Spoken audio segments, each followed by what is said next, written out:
Olá pessoal, vamos dar início à nossa segunda aula da disciplina Clínica Médica, né? Na primeira aula nós trabalhamos ali a questão sobre o que aborda a disciplina, quais são as atribuições do técnico de enfermagem, né? E o conceito geral de clínica médica. Trabalhei também com a turma 43 as principais afecções do sistema circulatório. Porém, hoje eu vou abordar tudinho novamente do começo, tá? Para que a galera não fique aí perdida e aí a gente não perde tanto tempo assim. Também já gostaria de começar a aula de hoje informando para vocês que eu fiz um slide com todo o material que está na apostila, tá? Tudo que está na apostila está no slide. A única diferença é que no slide eu tenho mais imagens para me ajudar na explicação. Mas o texto, toda a parte textual, está completamente na íntegra, como está lá na apostila de vocês. E eu encaminhei esse slide hoje, é o slide completo já, só vou utilizar ele durante toda a disciplina. Nesse slide também já está as duas atividades de vocês. E como nós combinamos na aula 01, né, da gente manter ali as datas. Por exemplo, vou passar um trabalho para vocês me entregarem no dia 7. Não é para encaminhar o trabalho nem dia 4, nem dia 5, nem dia 6. É para encaminhar o trabalho até o dia 7, ok? Das 8 da manhã até ali às 18 horas da tarde, que é o horário da turma da manhã e o horário da turma da tarde. Então, eu já vou passar aqui de antemão as duas atividades para que vocês possam se programar e a gente aí não tenha nenhuma surpresa ou nenhuma correria de última hora. Tá aí no slide de vocês. Nem vou mais mandar em PDF, né, no formato Word para vocês, não. Já deixei aqui prontinho, dentro do slide. Só um minutinho que já encontro.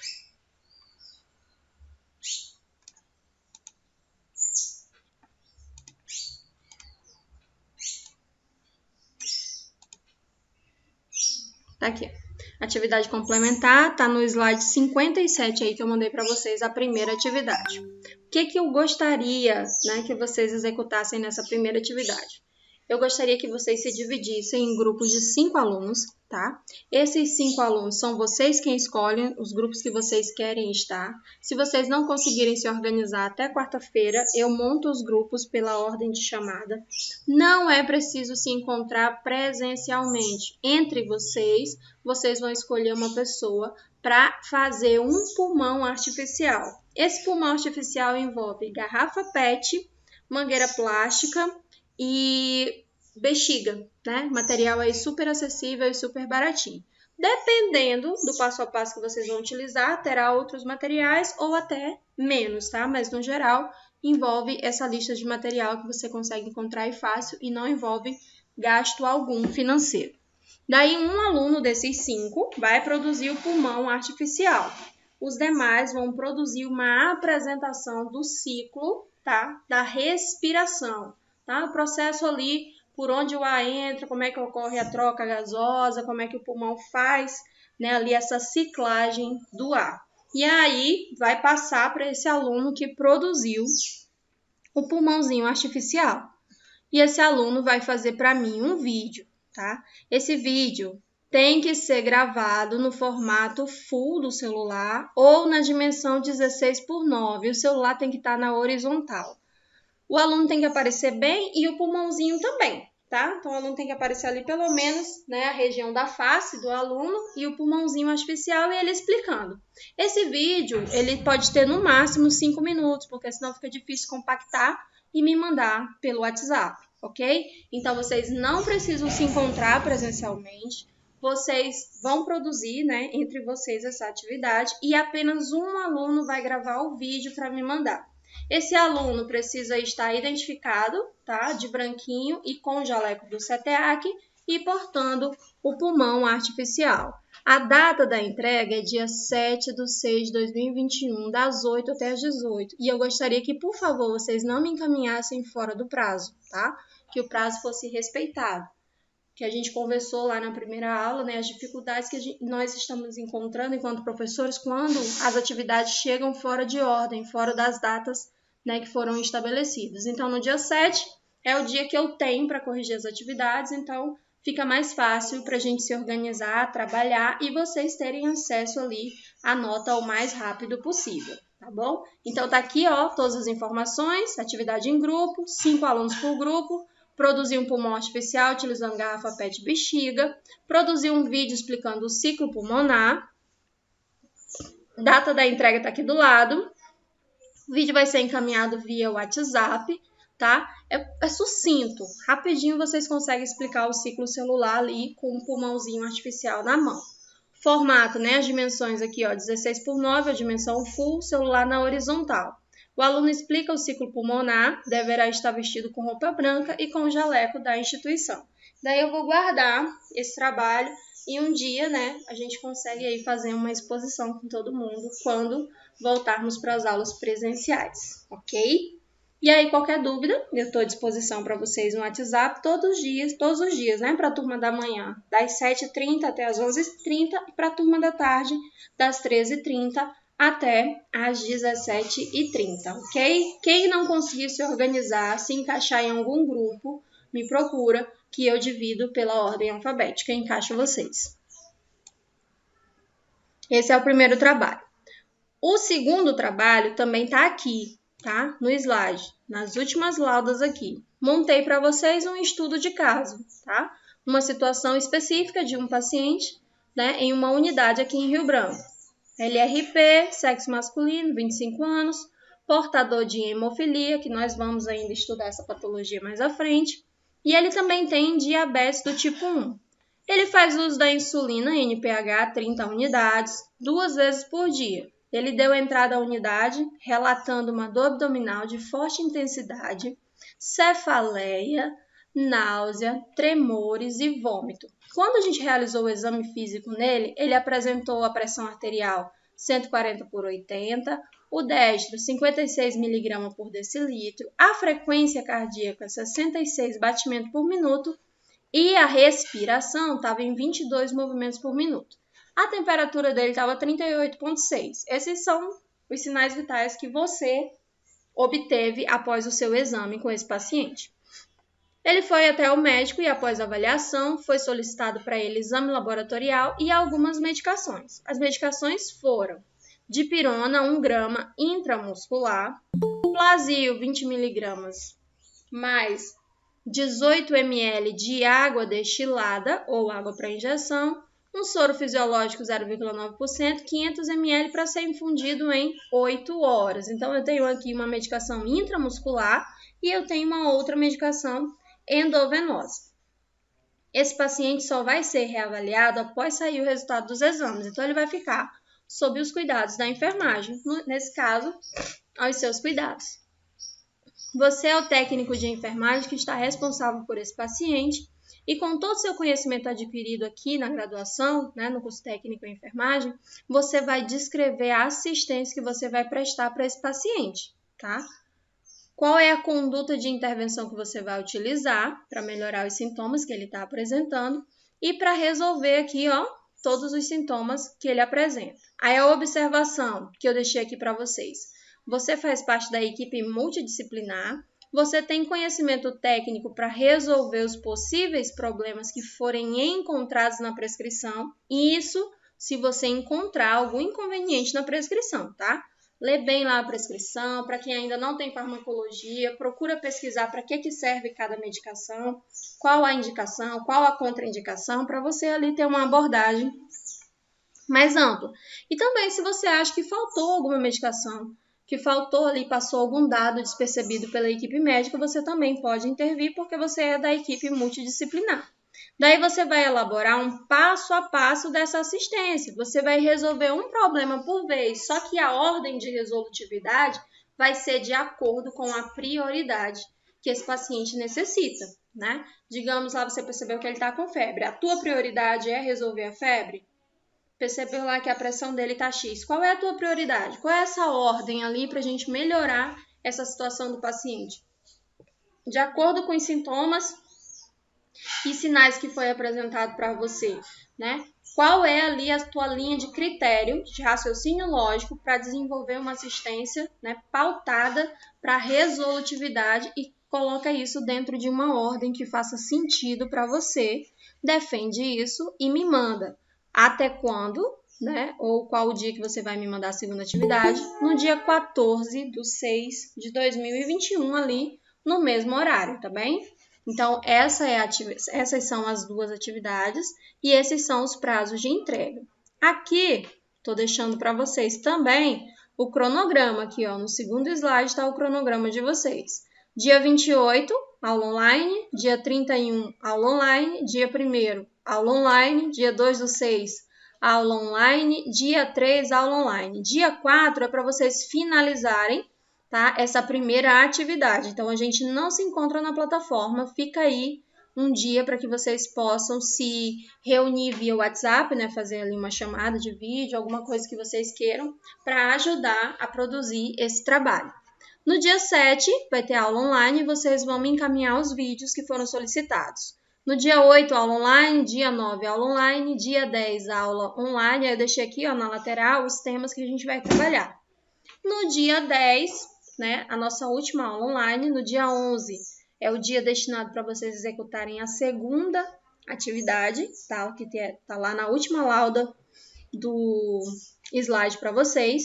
No dia 14 é o dia que eu vou entregar a avaliação, na segunda-feira, e vocês vão me entregar a última atividade. Dia 15 é feriado, então vocês ganharam aí o dia 14 e o dia 15 para executar a prova. Vocês vão me devolver a prova no dia 16, tá? Das 8 às 18, sempre no dia combinado e no horário combinado. Então, por favor, não manda a prova durante feriado, tá? E nem ali atividades no final de semana. Vamos procurar, a partir de agora, a partir dessa disciplina, nos organizar da melhor maneira possível, né? Lembra que eu falei para vocês que são várias turmas, então uma maneira que a gente encontrou de se organizar é que o aluno encaminhe a atividade dentro do prazo que foi estabelecido. Exatamente, Marcos, está sempre assim. Encaminhe a sexta-feira para você fazer a atividade e a segunda-feira para você entregar, né? Aí, eu deixei aqui já para vocês para dizer assim, mas você passou com pouco tempo. Tô dando no segundo dia de aula, que para a maioria aqui de vocês é o primeiro dia de aula, tá? Então, eu me organizei para passar isso para vocês o mais rápido possível, para que vocês tenham tempo. Mas o prazo de entrega tem que ser respeitado por vocês a partir dessa disciplina, tá? A gente vai se organizando aí, sempre na intenção de melhorar. A aula 1 foi gravada, foi encaminhada lá para a instituição. Porém, eu ainda não recebi, tá, o link para dar acesso para vocês. Então, assim que eu receber, eu encaminho lá no grupo, tá bem? Hoje pela manhã, infelizmente, não conseguimos acessar a plataforma, mas agora à tarde, teoricamente, está tudo correndo muito bem. Então, a gente vai conseguir hoje começar ali com as principais afecções do sistema circulatório. Toda vez que a gente for falar sobre uma patologia, eu gostaria que vocês relembrassem, tá, das estruturas anatômicas. Então, quem aí não teve, né, a disciplina de anatomia, que está tendo agora, eu sei que o Marcos está fazendo agora, né? Ainda não, Raina, ainda não está disponível pela escola, tá? Assim que eles me mandarem o link, eu jogo lá no grupo para vocês. Acredito que hoje saia. Aí, vamos lá. Todas as vezes que a gente for falar de uma patologia, eu gostaria que vocês lembrassem as estruturas anatômicas. No caso do Marcos aí que está fazendo anatomia agora, né, vai aí ajudar nesse processo que ele está agora. Então, para eu entender, né, como é que funciona uma estrutura e quais são as doenças que acometem ela, eu tenho que dominar pelo menos, né, qual é o nome dessa estrutura e qual é a função dela. E isso a gente aprende em anatomia e em fisiologia. Daqui eu vou passar para vocês uma abordagem geral, né, das estruturas para a gente relembrar. Então, vou estar sempre trazendo aí um pouquinho de anatomia para vocês. Daí, de todas, né, as patologias que podem acometer, que são inúmeras, a disciplina de clínica médica para o curso técnico de enfermagem sempre traz as mais incidentes por regional, tá bem? Então, aqui no Acre, a gente tem umas patologias mais incidentes, lá em Rondônia tem outras patologias mais incidentes, e assim vai mudando de acordo com cada região do Brasil. Então, vamos lá. as principais estruturas aqui do coração, né? Veia cava superior, né? Por onde aqui, ó, percorre o sangue que está precisando ser oxigenado. Então, ele corre aqui pela veia cava superior, né? Na parte superior do coração, veia cava superior. Na parte posterior ao coração, o nome dela muda para veia cava inferior. Daí, ela permeia o átrio direito e o ventrículo direito. Aí eu tenho aqui a artéria aorta saindo do coração e levando o sangue rico em oxigênio para a grande circulação. Daí, paralelo a ela, eu tenho o tronco pulmonar, que é onde vai fazer ali a ciclagem da pequena circulação. Vou ter o átrio esquerdo, as veias pulmonares, né, por onde vai percorrer ali o sangue que está rico em oxigênio, porque lembra que a ciclagem, né, do movimento respiratório, a pequena e a grande circulação sempre ocorre ao contrário. Então, na grande circulação, quando o sangue sai do coração e vai para o sistema, né, para todo ali, para a periferia, para o centro e para a periferia, o que acontece? O sangue oxigenado ele vai pela artéria aorta. Então, na circulação sistêmica, o sangue oxigenado corre dentro das artérias, porque ele vem da ramificação da aorta, a aorta vai se ramificar e o sangue rico em oxigênio e em nutrientes para o nosso organismo corre na rede arterial. Na pequena circulação, que é a ciclagem coração-pulmão, é ao contrário, tá? O sangue rico em oxigênio corre pelas veias pulmonares e o sangue rico em gás carbônico vai correr pela artéria pulmonar. Então, a ciclagem é diferente. Pequena circulação, sangue rico em oxigênio corre dentro das veias. Grande circulação, sangue rico em oxigênio corre dentro das artérias. Então, se liga para não errar aí nas questões de concurso, porque sempre cai essa pegadinha. Então, não é óbvio que o sangue rico em oxigênio corra apenas pela rede arterial. Se liga na dica. Tenho aqui também o ventrículo esquerdo e o átrio esquerdo, que eu já pincelei aqui as funções para vocês. Aí, essa estrutura aqui maior, né, ela completa, nós chamamos de coração. Então, vamos lá. As patologias que mais acometem esse sistema, né? Ali, primeiro lugar no ranking, a aterosclerose coronariana. O que é a aterosclerose? A aterosclerose é a formação de uma placa de gordura na parede da artéria, tá? E essa placa de gordura diminui o calibre dessa artéria, deixa a parede dela mais rígida. E aí, o que o sangue faz para se livrar, né, desse trombo que está ali, dessa placa de gordura que está ali aderida na parede da artéria? Ele aumenta o fluxo sanguíneo. Então, vamos lá. A gente tem uma mangueira ali que está drenando água no fluxo, né? Quando a gente aperta essa mangueira, o fluxo da água, ele aumenta a sua velocidade porque nós diminuímos o calibre. E é isso que acontece com a artéria de um paciente que tem gordura na parede arterial. Pensa comigo, a gordura está na rede visceral, na parede arterial, não necessariamente ela está nos músculos. Então, não é porque uma pessoa é magra que ela é saudável, ok? As artérias delas podem estar entupidas. Então, o peso da pessoa não determina se ela é saudável ou se ela é doente. O que vai determinar é se tem gordura na rede visceral e na parede das artérias. Então, é isso que acontece, ó. Acúmulo anormal de uma substância lipídica, ou seja, gordura. Geralmente também tem cálcio, tá? E alguns componentes do sangue. Tem também carboidrato ou até mesmo tecido fibroso na parede vascular de uma artéria, formando aí uma placa de ateroma na camada íntima das artérias, ou seja, na parte interior. Isso acarreta aqui, ó, na diminuição do fluxo sanguíneo para dentro do músculo cardíaco, para dentro do miocárdio. Quais são os sintomas que o paciente vai apresentar quando ele possui essa patologia? Dependendo do órgão e do tecido, porque lembra que em todo o nosso corpo a gente tem ali artérias, né? Vai ser irrigado por artérias.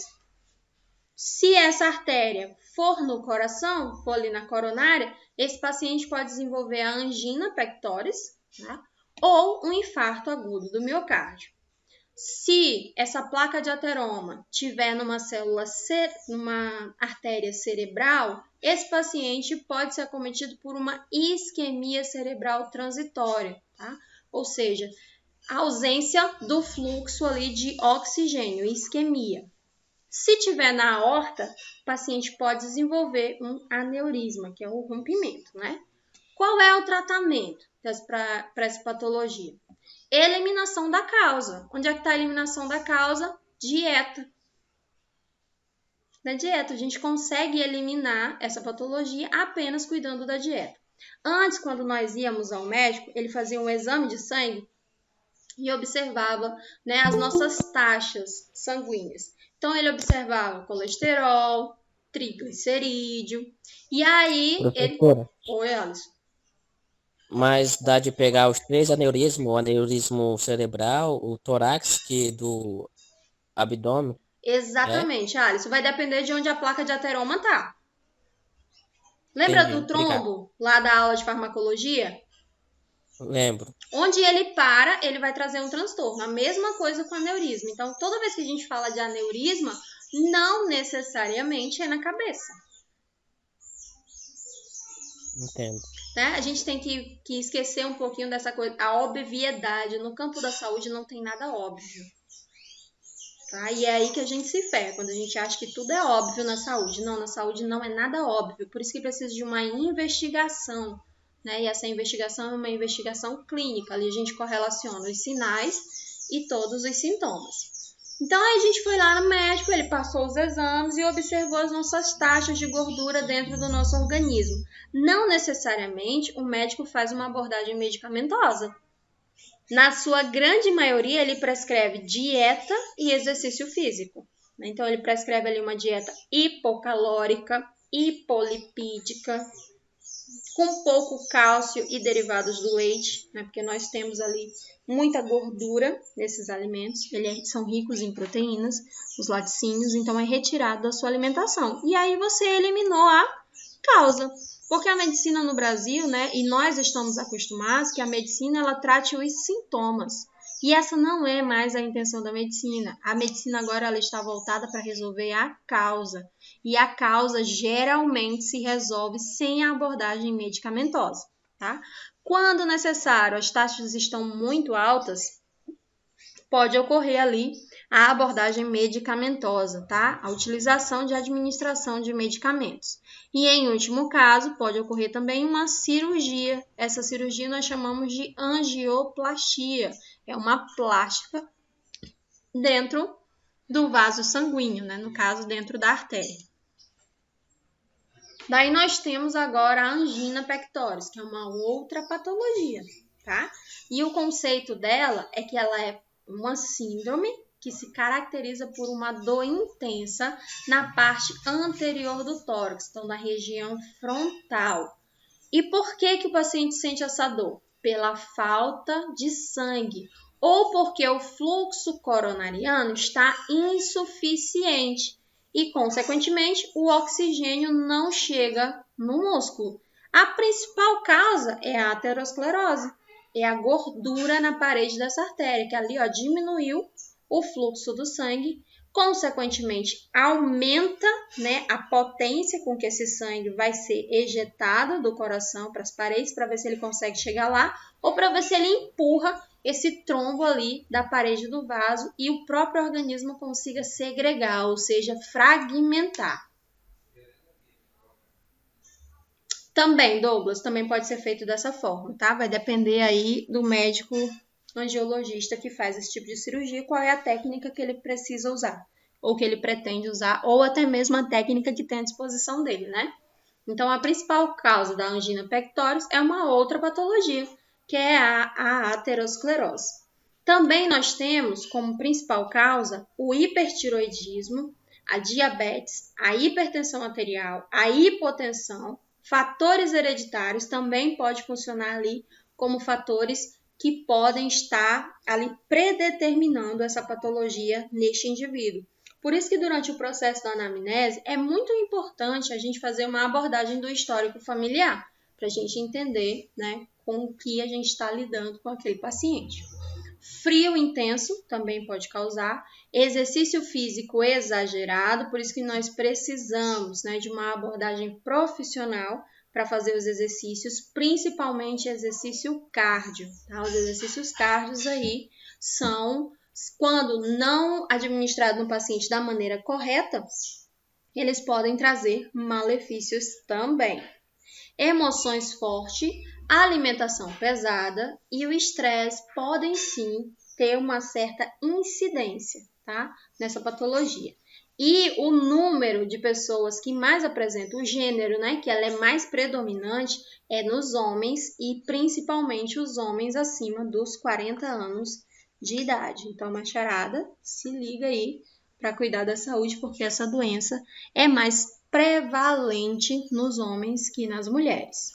Os sinais e sintomas, né? Ela tem um início súbito, com dor retroesternal, ou seja, atrás do externo, que é esse osso aqui que une as costelas, fechando a caixa torácica, tá? Então, a gente tem ali essa sensação de dor atrás do externo, retroesternal, que pode se irradiar para o pescoço, para o ombro e também para o braço esquerdo. Ele traz uma sensação de opressão no tórax, amortecimento do braço esquerdo, dificuldade para respirar, palidez, sensação de morte iminente. E a duração da intensidade desses sintomas vai variar de um indivíduo para o outro, mas no geral não duram mais que alguns minutos e ele alivia de maneira consideravelmente quando o indivíduo repousa ou quando o indivíduo se acalma. E se acalmar significa controlar a respiração, porque nós sabemos que a pequena circulação, ela envolve batidas cardíacas e fluxo pulmonar, o fluxo do oxigênio, né, a pequena circulação. Então, quando eu controlo a respiração e deixo ela num ritmo, os batimentos cardíacos tendem a descer. E quando os batimentos cardíacos se estabilizam, a dor tende a cessar. Então, você encontra um paciente que está nessas circunstâncias, apresentando essa sintomatologia, você, como técnico de enfermagem, pode melhorar, tá, esses sintomas apenas pedindo para o paciente se deitar e pedindo para ele controlar a respiração. Não é fácil, porque uma pessoa com dor no peito, com essa sensação de pressão, apertando, a tendência é que ela queira ficar em pé, né? E ali com o pescoço hiperestendido. Então, você solicita para que essa pessoa se deite ou que ela se sente, apoia ali vários travesseiros nas costas dela ou eleva a cabeceira se for na unidade hospitalar e tenta controlar o fluxo respiratório desse paciente. Como que é realizado o diagnóstico? É realizado através de uma anamnese aqui, ó. A anamnese é um dos principais meios de diagnóstico, tendo em vista que a maioria dos pacientes, a crise passa sem deixar nele nenhum vestígio. Então, durante a anamnese, né, que é aquela entrevista clínica, o médico vai procurar saber exatamente qual é o tipo de dor, qual é a intensidade dessa dor, onde essa dor está localizada, qual é a duração e quais são os fatores que precipitam e quais são os fatores que aliviam essa dor. Então, ele vai fazer toda uma abordagem. Hipócrates disse o seguinte, que a clínica é soberana. Então, quando o médico está na dúvida sobre um diagnóstico, ele vai sempre optar pela clínica, pelo que ele observou, pela sintomatologia clínica do paciente. Por isso que a abordagem dele, aqui na anamnese, é uma abordagem ampla, e isso dá segurança para que ele possa fechar o diagnóstico. Depois que ele faz a anamnese, que ele chega ali a uma hipótese diagnóstica, ele vai fundamentar essa tese dele através de um exame físico. Ele também pode solicitar um ecocardiograma, tá aqui, ó, ou um eletrocardiograma, uma cineangiografia, prova de esforço, como por exemplo, né, observar o paciente ali na bicicleta ou na esteira rolante enquanto ele está monitorado a sua atividade cardíaca. Quem faz esse exame é um cardiologista e manda o laudo. Como que é realizado o tratamento, né? O tratamento desse ataque agudo, ou seja, né, um ataque rápido e que passa rápido também, visa estabelecer a circulação do miocárdio, tá? Então, vamos trabalhar sempre a causa. Qual era a causa? Arteriosclerose. E qual é a causa da arteriosclerose? Excesso de gordura na alimentação. Então, quando a gente resolve a causa, isso alivia a dor e o desconforto do nosso paciente. O repouso, né? O paciente sempre deve procurar sentar ou deitar o mais rápido possível durante a crise aguda. A administração de uma medicação, que é a nitroglicerina, né? O que é essa nitroglicerina? Ela é um relaxante da musculatura lisa, ou seja, ela é um vasodilatador coronariano. Toda vez que nós vamos administrar um vasodilatador ou um broncodilatador, nós devemos administrar por via sublingual, porque esse efeito ele é mais rápido. Em até 3 minutos, o paciente já sente os efeitos na corrente sanguínea. Porque a via sublingual, ela é rica, né, ali de terminações nervosas e também de ramificações venosas e arteriais. Ela é rica em vasos sanguíneos, né? Tanto que quando a gente corta aqui a boca, a região da boca, tende a sangrar muito. Então, a gente coloca embaixo da língua a medicação e o efeito na corrente sanguínea para passar ali pela fase da biotransformação é muito mais rápido. Então, a gente ganha tempo e esse ganha tempo salva vidas. Então, no geral, se você quer ali uma abordagem mais rápida da medicação, o ideal é que você mude a via. Faça ela por via sublingual, ok? Quais são as medidas gerais aqui para evitar outros ataques? O paciente ele deve ser orientado que ele deve evitar situações que desencadeiam essas crises anginosas, como, por exemplo, a exposição ao frio, estresse emocional, fumo, alimentação excessiva, exercícios físicos violentos. Ele deve procurar estabelecer aqui um programa diário para suas atividades, sempre intercalando repouso, lazer e exercícios programados. E esse exercício programado deve ser acompanhado por um profissional, né, da área dos exercícios, que é ali o profissional educador físico. Geralmente você observa que um profissional educador físico, ele faz ali, né, uma intensidade de exercícios, repouso, exercícios, repouso, exercícios, repouso. E dependendo, né, quando você vai ali para a academia, eles fazem uma entrevista clínica com você. É uma anamnese também. E eles perguntam se você tem alguma patologia do sistema respiratório, no sistema cardiorrespiratório, se você tem alguma patologia ali no sistema endócrino, como, por exemplo, diabetes tipo 1, se você se alimenta antes de treinar, se você se alimenta depois de treinar. Quando você vai ali para uma academia que tem uma abordagem mais séria, ela se preocupa ali com o seu cliente, paciente, né, durante a realização da atividade física. Exatamente, Douglas, né, se tem ali alguma patologia a nível circulatório, né? Aí entra hipertensão, angina, entra se já infartou alguma vez, porque o exercício cardio, ele trabalha também a musculatura do coração. Nós não podemos esquecer que o coração ele é um músculo, então ele também pode ser exercitado. O paciente ainda tem que ser orientado aqui, ó, para carregar com ele toda a medicação que ele utiliza e ele deve tomar aqui essa medicação ao menor sinal de dor torácica ou quando ele for realizar ou enfrentar alguma situação que possa desencadear a dor. Então, a medicação ela pode ser utilizada como uma abordagem profilática ou preventiva. Então, a medicação diminui, né, essa sensação de dor, diminui a possibilidade desse paciente evoluir para um infarto, então ela salva a vida desse paciente, mas ela também previne. Então, quando o paciente ele já toma ali conhecimento de quais são as possíveis causas que desenvolvem esse ataque agudo da angina, ele já pode fazer uso da medicação. E ele não pode sair de casa de maneira alguma sem a medicação dele, porque essas crises elas não avisam, né? É um movimento abrupto e agudo.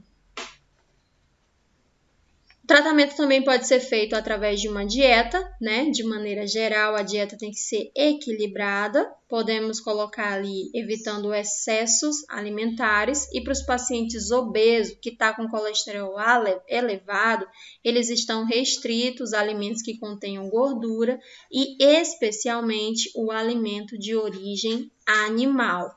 O ideal é que esse paciente ele seja tratado com uma abordagem multidisciplinar, que ele seja acompanhado também pelo serviço de nutrição.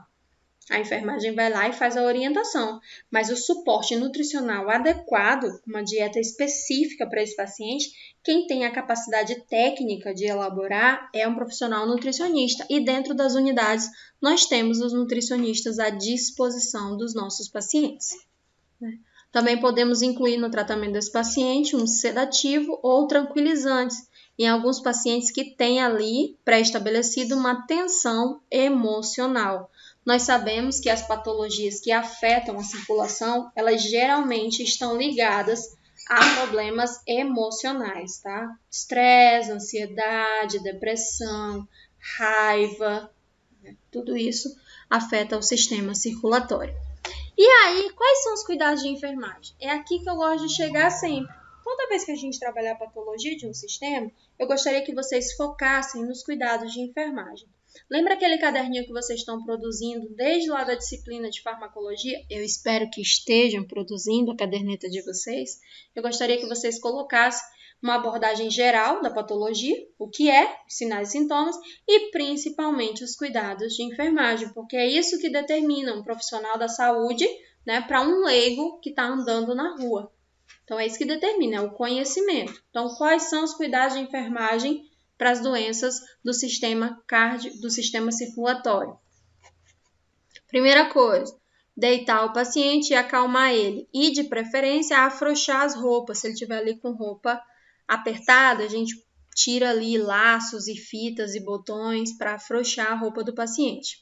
Administrar uma medicação prescrita, né? E se foi administrado nitroglicerina por via sublingual, nós orientamos o paciente que ele não pode engolir a saliva até que o comprimido se dissolva completamente, porque do contrário, ele vai mudar a via de administração. Eu quero que o comprimido se dissolva embaixo da língua e que seja absorvido pelos terminais nervosos e também pela rede ali de microvasos. Se ele engole a saliva, então ele está mudando a via de administração, ele está fazendo por via oral e não por via sublingual. E por via oral nós vamos perder tempo, porque daqui que passa pela veia porta-hepática, pela biotransformação dessa medicação, daqui que ele cai na corrente sanguínea que atinge a farmacodinâmica e a farmacocinética, o paciente pode ter agravado e evoluir para óbito. Vamos monitorar a oxigenoterapia desse paciente, tá? Geralmente o paciente ele fica sob o suporte de oxigênio via catéter, tá?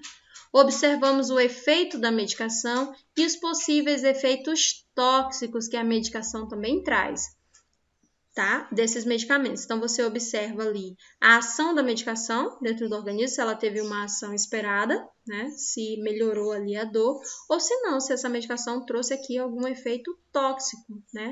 Para esse paciente. Geralmente, quais são os efeitos tóxicos que as medicações trazem, né? Produzem cefaleia, tá? Que é a dor de cabeça, cefaleia. Já vai anotando o termo técnico e o que significa do lado. Síncope, tá? A síncope é a sensação do desmaio. Não. A oximetria é a gente verificar a saturação do sangue dentro do organismo. Oxigenoterapia é ofertar oxigênio para o paciente. Tá? É diferente.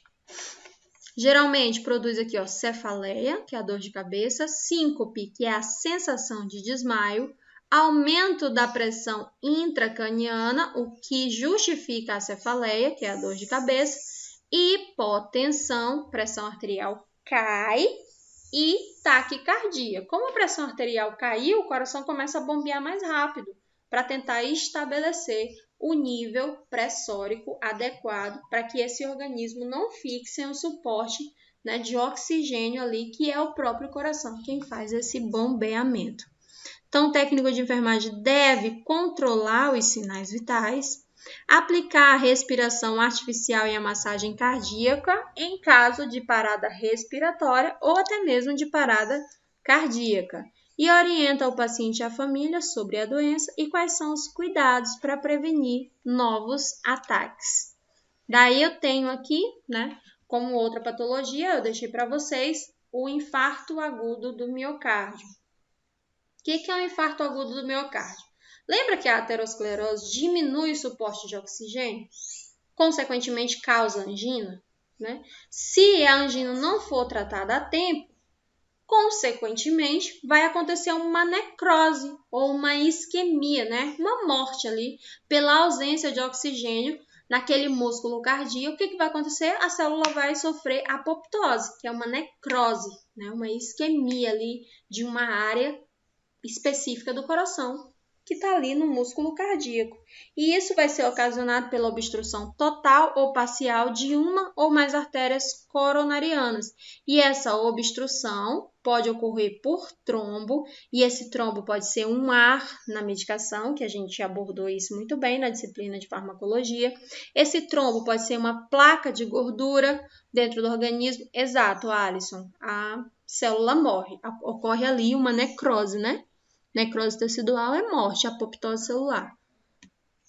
E aí, a localização, dependendo da localização aqui desse trombo, né, que ele pode ser hemorrágico ou também ali por placa de gordura, a localização, de acordo com a localização, o sintoma vai ser mais grave do infarto, vai depender ali de qual foi a artéria que foi atingida e qual é a extensão do miocárdio ali que sofreu a apoptose, ou seja, qual a extensão do tecido cardíaco que morreu por essa ausência do suporte nutricional e do suporte de oxigênio.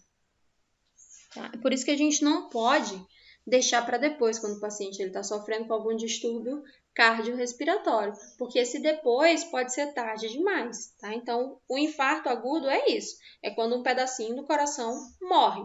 E dependendo da extensão, esse infarto é mais grave ou ele é mais leve. Tem gente que infarta e não sente muita coisa. Fala, sente uma pressão no peito, um mal-estar, e aí quando vai ao médico faz os exames, CPK e CKMB, que são as enzimas cardíacas, vão estar completamente alteradas, né? E a atividade cardíaca também. Então o médico fala assim, olha, você teve um infarto. E aí a pessoa nem ficou tão mal assim. E já tem uma galera que infarta e evolui para óbito, que é ali um infarto fulminante. Então, a morte ela pode ocorrer de forma isolada, a gente explicou isso para vocês na outra disciplina de ações básicas, ela pode ocorrer de forma isolada ou ela pode ocorrer de forma sistêmica. Tá? De forma isolada é quando um pedacinho do organismo morre. Por exemplo, todos os dias, a nossa pele, o sistema tegumentar, ela libera várias células mortas. São mortes locais, as nossas células morrem todos os dias. Por isso que nós envelhecemos, né? Porque tem que ocorrer ali o processo de troca celular, renovação celular. E isso traz o envelhecimento. É triste, mas é como as coisas acontecem, né? A gente envelhece devido a essa necessidade do organismo de ciclar, de fazer a troca celular. Então, o infarto agudo do miocárdio é isso. Uma isquemia que causou uma necrose. O que é isquemia? A ausência da irrigação sanguínea com os nutrientes adequados, tá? E essa ausência pode ser total, pela obstrução de um vaso, ou ela pode ser insuficiente. Dependendo da extensão, né, a gente tem ali um infarto de maior gravidade ou de menor gravidade. O que causa o infarto? Doença aterosclerótica, ou seja, arteriosclerose. Hipertensão arterial, choque volêmico, né, hipovolemia ou embolia e também hemorragias que podem ser provocadas ali por algum agente patógeno ou por algum objeto pérfuro cortante. Quais são os sinais e sintomas? Dor súbita e intensa na região retroesternal, tipo ali constrição, fechando mesmo, prendendo. Sensação de esmagamento do tórax, que pode irradiar para a parte superior do abdômen, do ombro, pescoço e braço esquerdo. E essa dor, ela é contínua e ela aumenta a intensidade. Muitas vezes os pacientes relatam que a dor é insuportável e ela não alivia com o repouso nem com a administração de nitritos, que é a nitroglicerina. Então, o que diferencia a angina do infarto é que lá na angina, quando eu deito o paciente melhora. E essa dor que o paciente sente na angina, ela tende a melhorar o seu padrão. Ele não é um padrão de forte intensidade, ela é uma dor aguda, que da mesma forma como ela chega muito rápido, a ação da medicação ou do repouso absoluto faz com que ela baixe a sua intensidade também de maneira rápida. No infarto é diferente. Então a sintomatologia é muito parecida, porém existe ali uma diferença que a gente, enquanto enfermagem, consegue diferenciar. O infarto é mais grave que a angina. Dificilmente um paciente que tem angina evolui para óbito. No geral, ele evolui para infarto, tá? E o infarto pode levar ele a óbito. Quando ele tem só angina isolada, o índice de mortalidade é muito baixo. Porém, o índice de mortalidade, né, para o infarto agudo do miocárdio é muito alto, considerado aí uma das doenças que mais mata no Brasil e no mundo. Então, tem a sintomatologia parecida. A diferença é que aqui o paciente ele não melhora dessa dor quando ele está em repouso e também essa dor não melhora e nem a pressão arterial baixa com a administração das drogas vasoativas ou nitritos, né? Que ali a gente tem, a mais utilizada é a nitroglicerina. Sinais e sintomas, dor súbita, aqui já deixei para vocês, né? O pulso do nosso paciente pode tornar-se rápido, irregular e fraco, sendo que às vezes, né, o pulso fica quase imperceptível.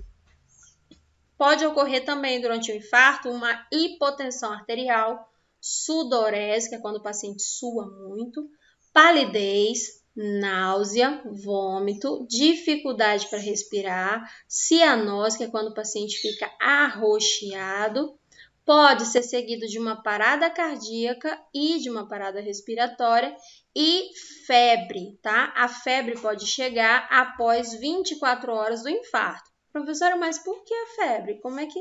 Lembra que morreu um pedacinho?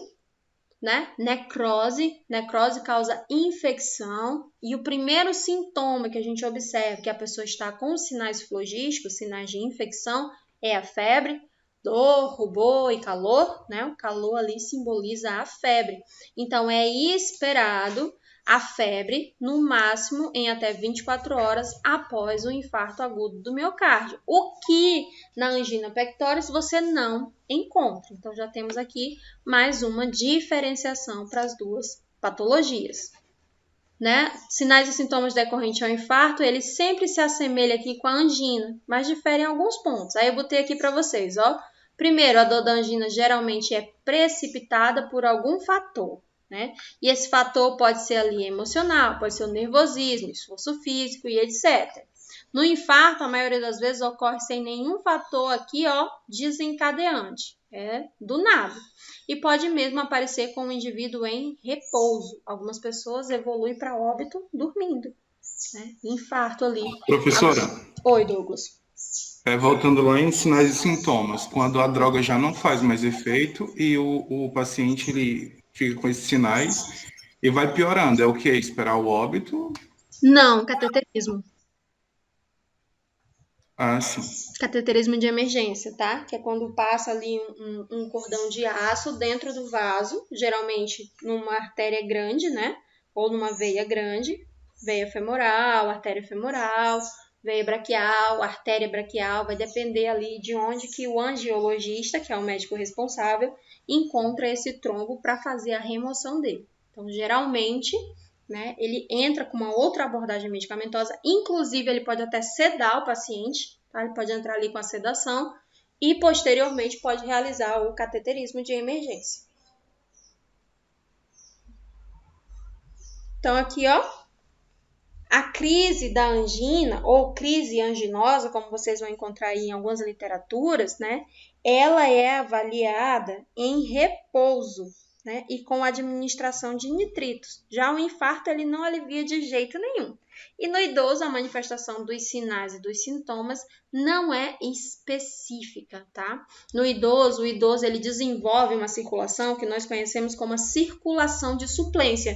É como se o coração desse um tilt e o próprio organismo desce para esse coração um tranca, né? Então, ali, às vezes, passa despercebido. Às vezes, vocês vão encontrar muito por aí, menino, meu avô já teve 3 infartos e não morreu, né? Depois que uma pessoa escapa de um infarto, o coração desenvolve a circulação de suplência. É como se ele mesmo tivesse um marca-passo, que quando a função está sendo delimitada ou prejudicada, ele mesmo consegue reverter o quadro. Então, ali, os sintomas, eles são meio que inespecíficos, tá?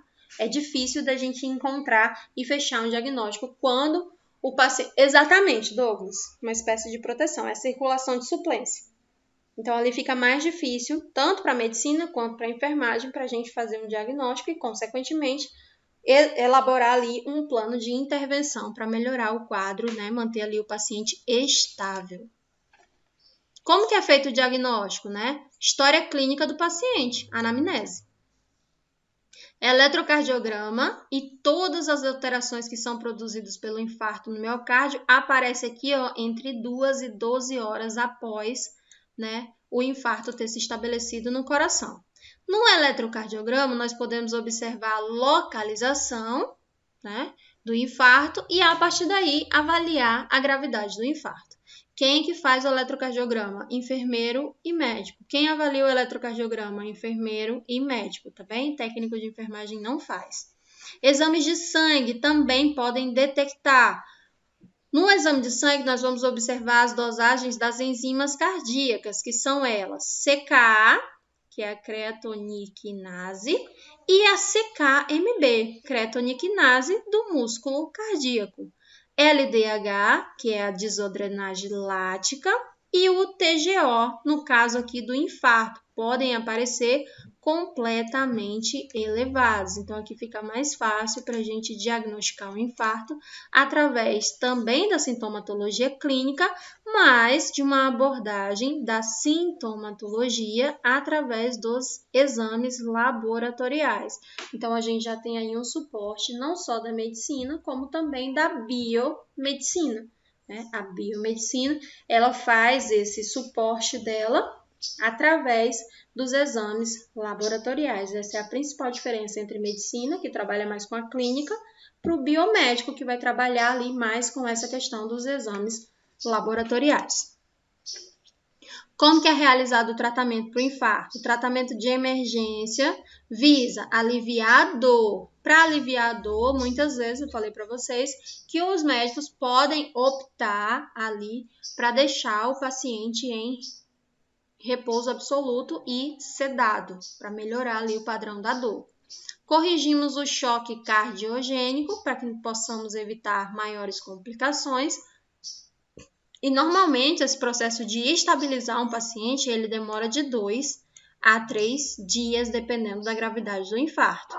Administramos analgésicos, tá? Para o alívio da dor. Geralmente nós utilizamos aqui analgésicos com base de narcóticos, como por exemplo sulfato de morfina e os similares. Também podemos utilizar drogas vasoativas e drogas com uma abordagem também sublingual. Para isso, a mais utilizada é o Toragesic, tá? A gente trabalha muito com ele ali embaixo da língua, porque ele trabalha com dores de forte intensidade e como é colocado embaixo da língua, a abordagem dele na corrente sanguínea é mais rápida. Mas, no geral, nós utilizamos os narcóticos, tá? Do grupo dos narcóticos aqui que a gente mais conhece são o sulfato de morfina e os similares, tramal, temos um outro também, midazolam, e por aí vai.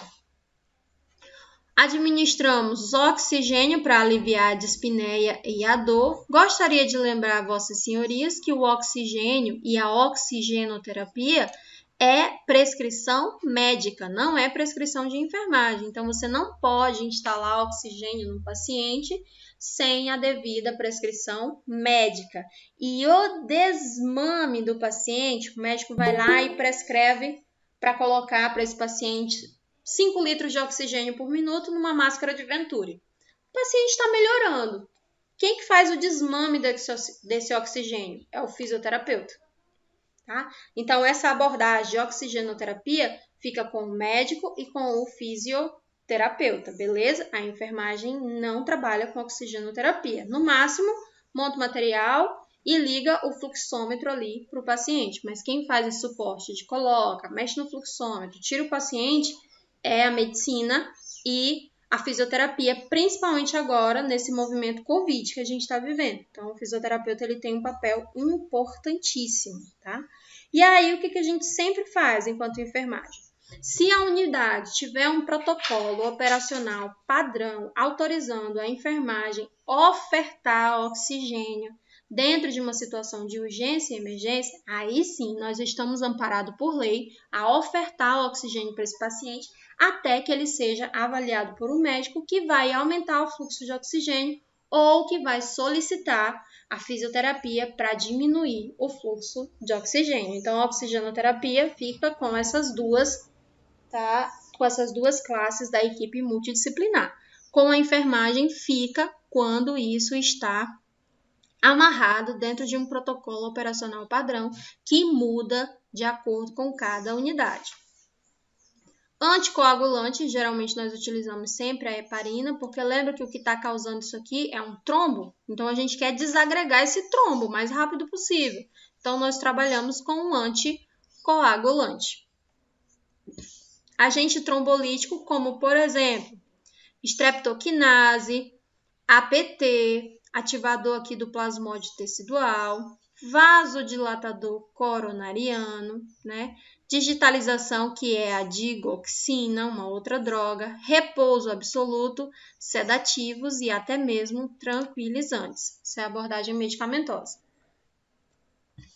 O paciente que ele teve aqui, ó, um infarto do miocárdio, ele pode ser encaminhado para uma unidade equipada por monitores contínuos. Então, ele precisa ficar monitorado.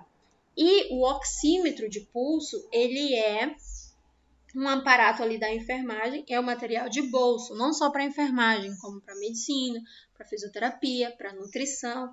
Então, todo mundo que trabalha dentro de uma unidade hospitalar, que atende pacientes, né, graves e potencialmente graves, tem que andar com o seu oxímetro de pulso. É aquilo que eu falei para vocês, né? Dentro da unidade, todo mundo tem que ter o seu material de bolso. Para os alunos, o oxímetro de pulso, ele não é exigido, tá? Quem quiser comprar, aquilo que eu falei para vocês, quem quiser comprar, compra porque ajuda muito, mas também não atrapalha, uma vez que o preceptor de vocês é obrigado a ter o dele.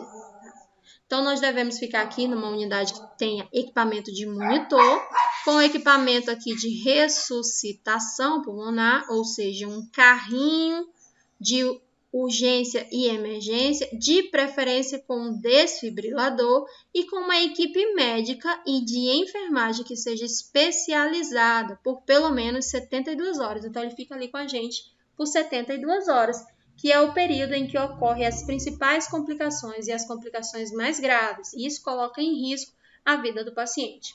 Lá dentro do Hospital de Urgência e Emergência de Rio Branco tem a ala torácica. Uma vez o paciente indo para lá, ele só sai de lá para uma unidade que tem um suporte melhor ainda. Geralmente ele vai transferido para a UTI do Santa Juliana ou para a UTI do próprio UERB, tá? Mas lá dentro nós temos uma ala que fica ali ao lado da porta de emergência traumática. Então, nós temos a emergência traumática e temos também, quando você chegar lá no estacionamento do PS, observa, tem lá emergência traumática e na lateral, emergência torácica. Tá? Para facilitar aí o acesso da população e para ter maiores chances de sucesso frente a uma abordagem com uma patologia que pode levar o paciente a óbito a qualquer momento. Então, passado esse período crítico, que é de 72 horas, o paciente permanece hospitalizado por mais 2 dias. Tá? Então, nos primeiros 3 dias, que é as primeiras 72 horas, é o período crítico da doença. Depois que a gente passou pelo período crítico e o paciente está estável, ele ainda fica lá por mais 2 dias. Nesses 2 dias, ele vai ser submetido ao desmame do medicamento. A gente vai começar a diminuir de forma gradual a medicação e vamos observar de maneira rigorosa como é que o paciente reage a esse novo momento do tratamento. E nós vamos continuar com esse paciente em repouso. À medida que ele for melhorando, nós vamos começar a fazer exercícios programados até que ele possa voltar à sua atividade normal. Então vamos lá, professora, eu trabalho lá na ala torácica. Por que eu tenho que dar banho no leito em todos os meus pacientes? Porque ao menor esforço, esse paciente pode morrer. Em ir ao banheiro, né, ali, ele só foi ao banheiro fazer xixi e o banheiro está na frente do leito dele. Ele pode evoluir para óbito.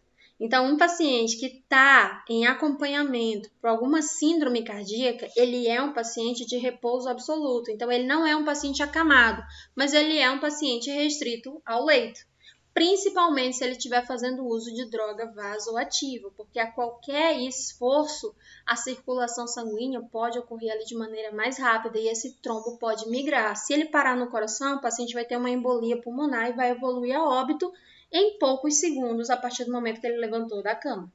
Tá? Então, a gente não pode deixar um paciente cardiopata ou com cardiopatia grave, ou até mesmo que está sob nossa supervisão pós-infarto, pós-angina, ele levantar e ir tomar banho no banheiro, e evacuar, e ter diurese, é tudo no leito. Tá? Até que ele receba a alta, aqui os exercícios vão sendo programados, a gente vai elevando a cabeceira aos pouquinhos, depois esse paciente fica sentado, depois esse paciente dá uma volta ao redor do leito, e tudo isso aí, ó, trabalhando com a equipe médica, com a equipe de fisioterapia, e também com a equipe de enfermagem. Fica a dica, tem um paciente cardiopata, paciente restrito ao leito, ok? Cuidado de enfermagem, proporcionar repouso absoluto, falei para vocês o porquê, controlar os sinais vitais e se o paciente estiver monitorizado, observe de maneira correta o monitor e aprenda a reconhecer os sinais de alarme do mesmo. Deixa eu ajeitar aqui. Tá? O monitor, ele é programado para verificar os sinais vitais a cada 2 horas, a cada meia hora, a cada 1 hora. Quem faz essa programação é o enfermeiro do plantão. E aí cabe ao técnico de enfermagem saber identificar e interpretar os sinais de alarme do monitor. Tá? No primeiro dia de estágio, lá na doutorásica, vocês têm acesso a esses alarmes, tem acesso ao monitor cardíaco e como é que ele funciona. Mas antes de acabar a disciplina, eu vou tentar mostrar para vocês um vídeo, tá? Para que vocês possam identificar e ter ali um sucesso maior durante o estágio de vocês.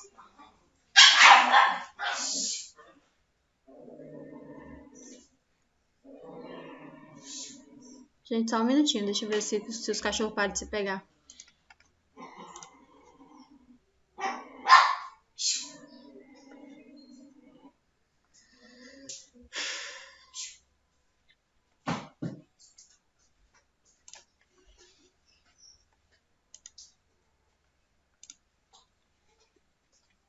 Pronto.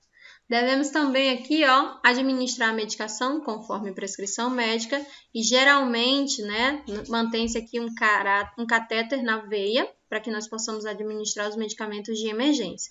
Então, nós utilizamos o suporte sublingual, mas nós deixamos esse paciente com acesso venoso periférico calibroso. Dependendo da unidade, esse paciente também é submetido, né, ali é um acesso central para que ele possa ser medicado em caso de urgência e emergência.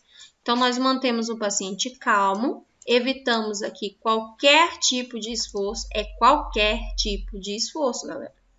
Controla a diurese de hora em hora, para a gente verificar ali se tudo que está entrando está saindo.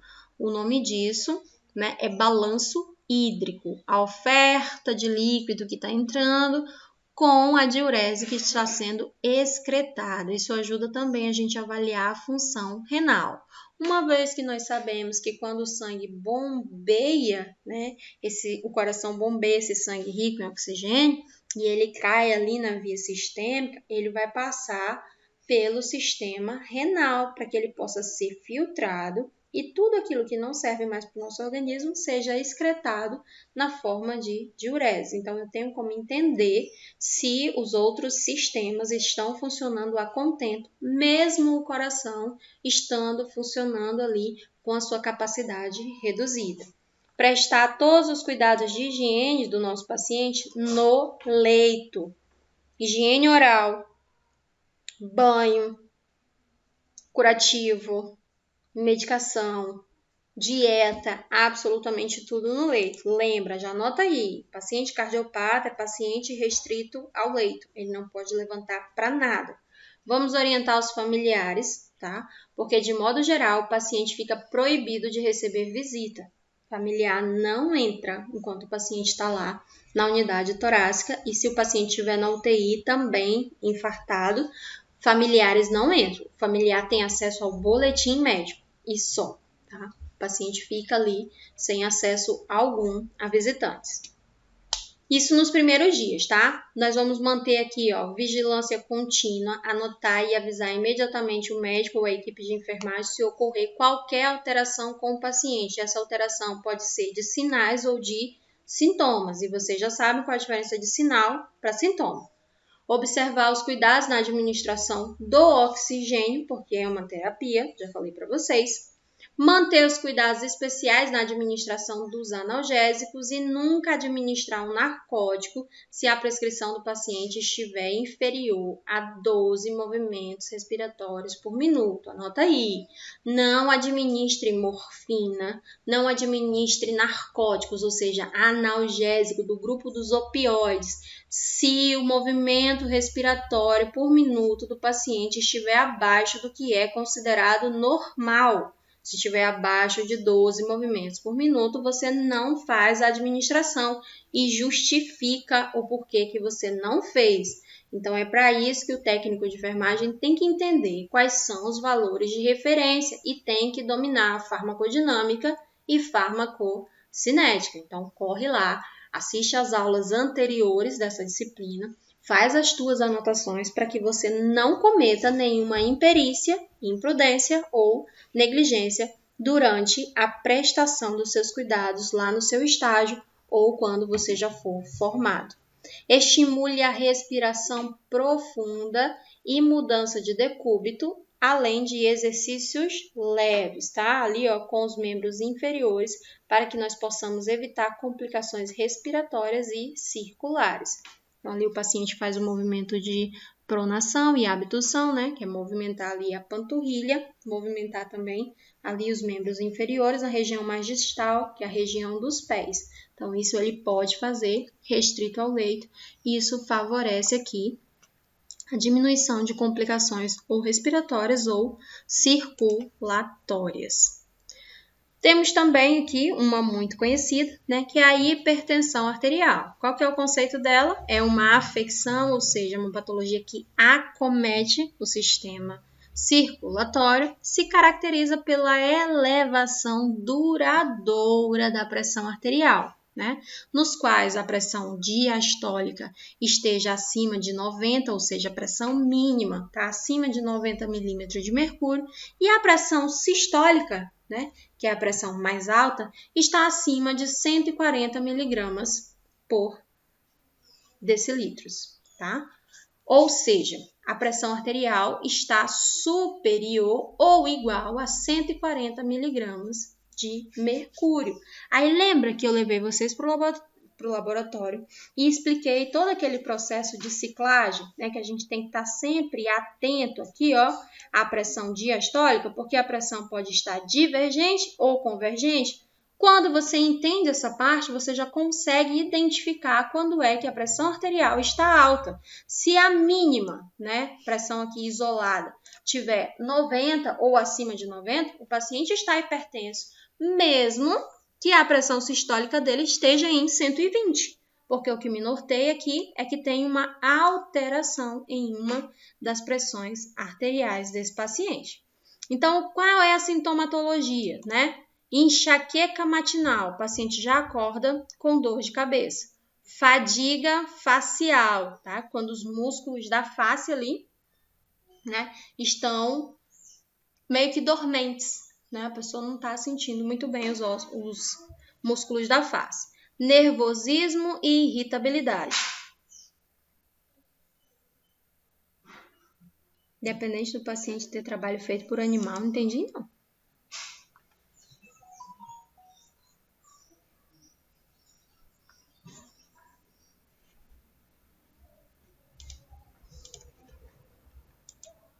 Entendi não, Marcos. E ainda me perdi aqui no slide.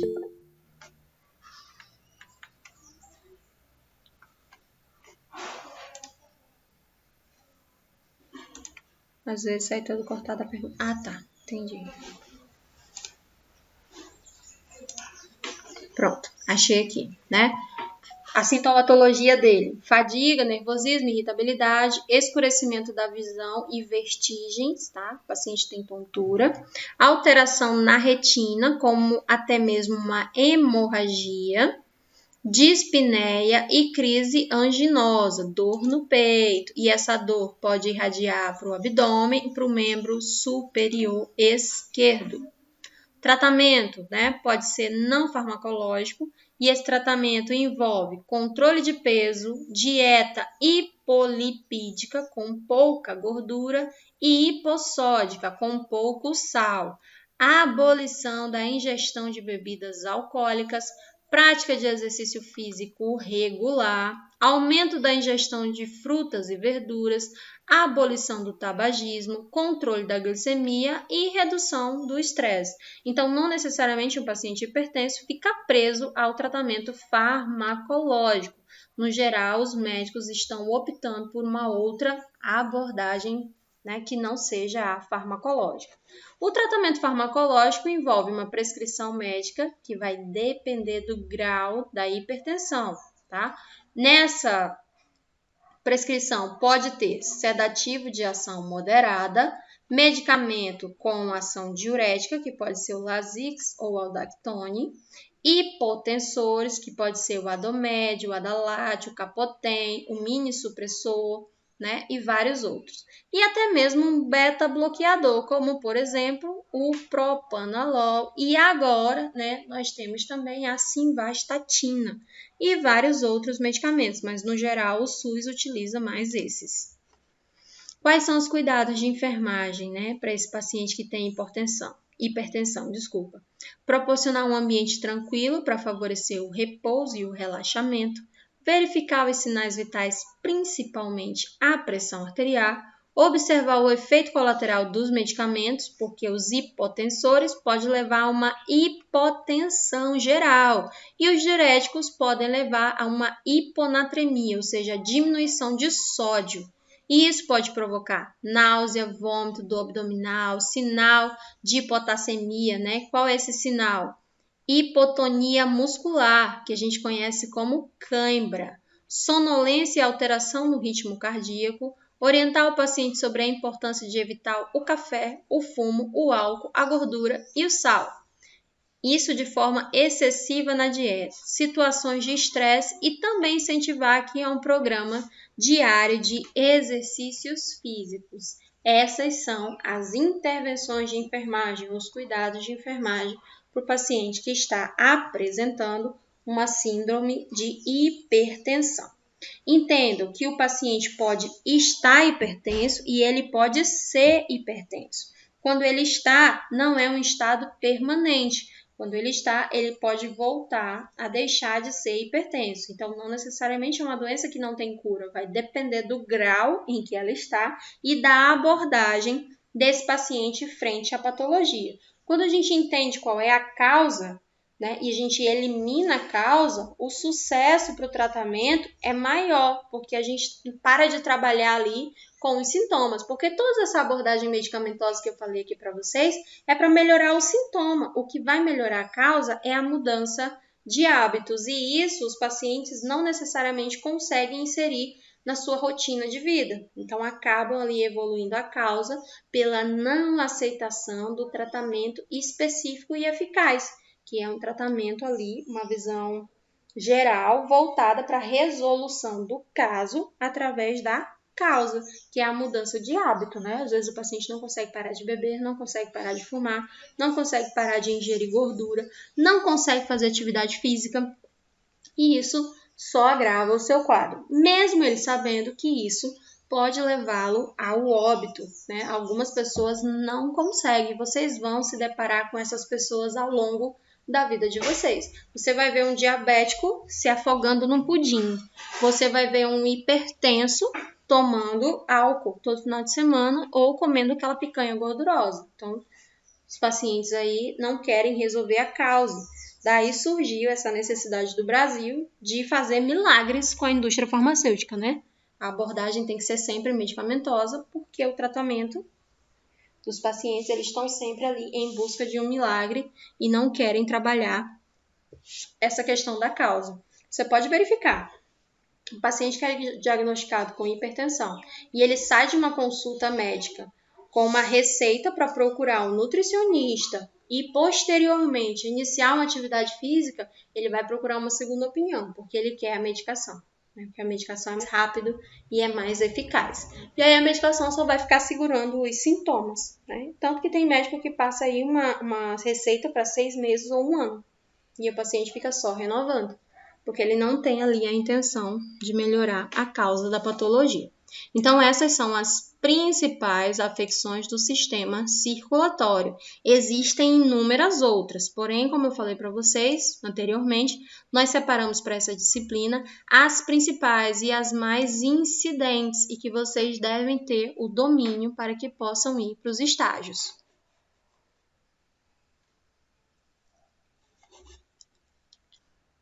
Legal, Marcos. Não é em todo canto que é assim, não. A minha é diabética, mas a alimentação dela é uma coisa à parte, na cabecinha dela.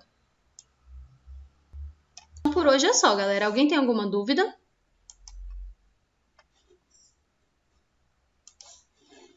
Se alguém tem alguma dúvida, agora é a hora. Professora, Oi.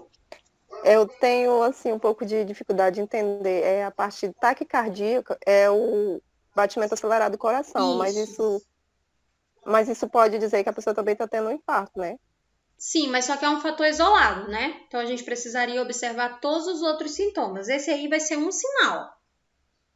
O paciente está apresentando e você observou. Mas às vezes o nosso batimento cardíaco aumenta porque a gente sofreu uma emoção, como por exemplo um susto, frio, medo, dor. Né? Então não necessariamente é um infarto. A gente tem que aprender a fazer essa avaliação. Entender, para não avaliar só um fator isolado, mas avaliar sim tudo, é um conjunto de sinais e sintomas. Porque até mesmo dentro das patologias a gente pode confundir um infarto com angina.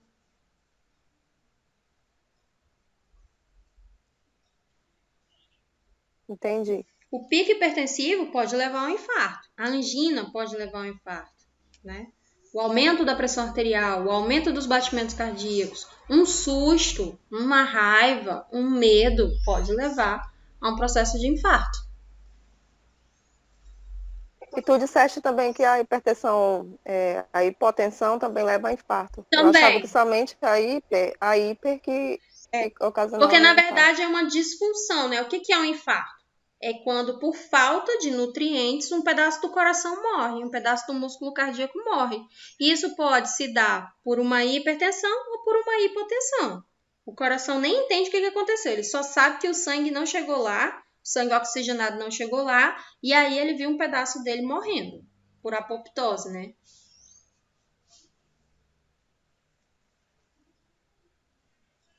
Ok, entendi agora.